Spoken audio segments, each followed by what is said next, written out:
in. Reactions coming in from Kerala as far as Rahul Gandhi's candidature from Raebareli is concerned.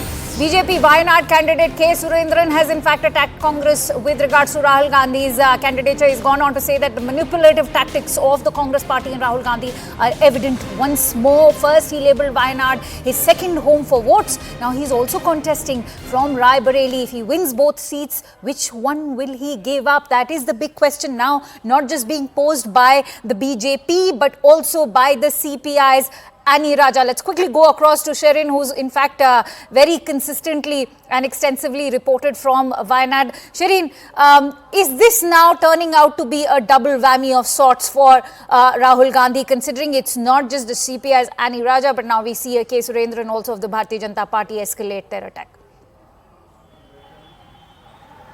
Well, no doubt, Akansha, that it is was in fact a difficult decision for Rahul Gandhi, because we have in fact been reporting for over a month that there was CEC that was held as far as Amethi and Raebareli seat was concerned. For the overall CEC for the Uttar Pradesh, when it was held, around 15 seats were announced. The only 2 seats that were remaining were Amethi and Raebareli.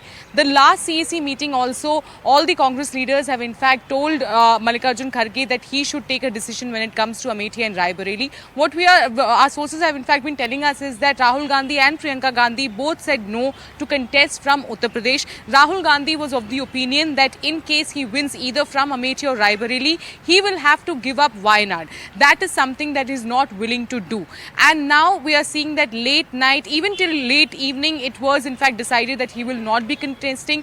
After much further convincing by KC Venugopal, by Mallikarjun Kharge, it was ultimately decided that he will contest from Raebareli. Now, of course, the question remains that in case he wins from Raebareli, whether he will leave Wayanad as a constituency or whether he will leave Raebareli as a constituency. While Rahul Gandhi wants to stick to Wayanad, the senior Congress leaders believe that if he wants to maintain an image of national leader, then he cannot just confine himself to Wayanad or South India. He needs to have, in fact, an impact in northern India as well. That is why he will ultimately have to leave Wayanad. Of course, that is the question, of course, arises if he wins from Raebareli, because as of now, with the delay in announcing the candidature, with the kind of discussions that were going on, it seems there is a bit of disappointment among the party workers and cadre, both in Amethi and Raebareli. Now the task is given to Priyanka Gandhi Vadra to turn that around. She is going to lead that campaign. She is going to start the work in both Amethi and Raebareli starting from